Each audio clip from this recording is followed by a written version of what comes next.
In September of 2020, in a small room in Gaborone, a government stood before its cameras and closed a case. 350 elephants, 10 weeks, one stretch of delta, one cause, they said. But files like this one don't close so easily. A year on, scientists would put their names to a paper that quietly reopened it. This is a story about what it actually takes to prove why something dies in the wild, and what's left standing when a country calls a mystery solved before the evidence has finished speaking. It started, as these things often do, with a routine flight. In early May, local conservationists surveying the delta from above saw what they weren't supposed to see: far too many carcasses clustered in a stretch of floodplain that should have held a fraction of that number. By the time anyone stopped counting, in June, the tally had reached 350, all in one small corner of northern Botswana. The first question investigators ask is always the same one: follow the ivory. Poachers leave a signature, and it wasn't there, every tusk untouched. Anthrax, the usual regional suspect,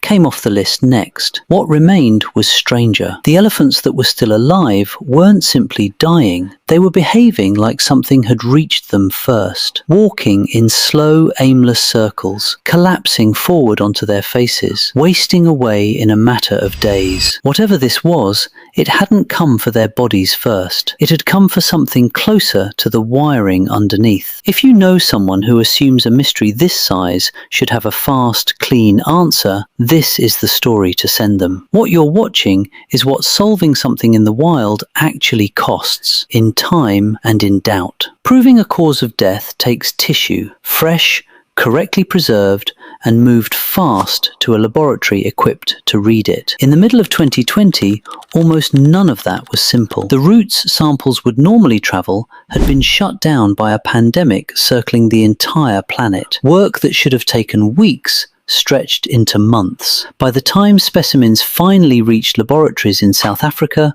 Zimbabwe, Canada, and the United States, some of what they needed to say had already been lost to time. On September the 21st, Botswana's government delivered its verdict: cyanobacteria, toxin-producing algae blooming in the shrinking waterholes the elephants depended on to survive the dry season. Officials pointed out something that seemed to support it. The deaths had stopped almost exactly when those pans ran dry. But listen closely to what the country's own chief wildlife veterinarian said in the very same breath as his conclusion. There were still questions, he admitted, that they could not answer. Why only elephants when other species drank from the same water untouched? Why that one narrow stretch of delta and nowhere else in a region full of elephants? One conservationist who had tracked the case from outside the government pushed further still. Finding toxins in a waterhole, he argued, is not the same as proving those toxins killed the animals drinking from it, not without matched, well-preserved tissue samples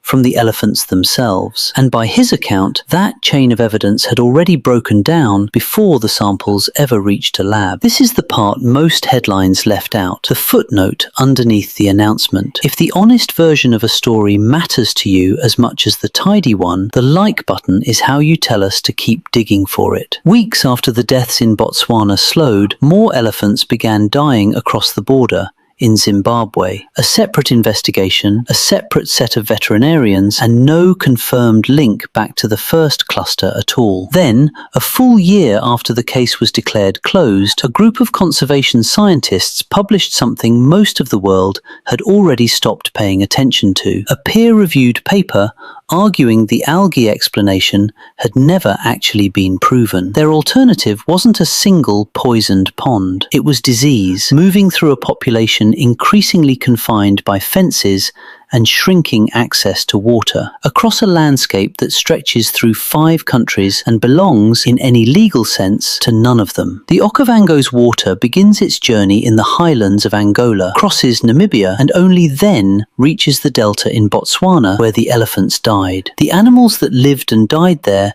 never recognized that border. It's still an open question whether whatever killed them did either. Botswana's government considers this file closed. The scientific record does not entirely agree with it. Both of those things are true at once, and that gap, uncomfortable as it is where most real investigations into the wild actually live, whether or not a press release ever admits it. We didn't make this film to hand you a tidy ending. We made it to show you what the real one looks like, unfinished, contested, still being written by people who haven't stopped asking. If that's the kind of story worth your time, subscribing is how you'll find the next one.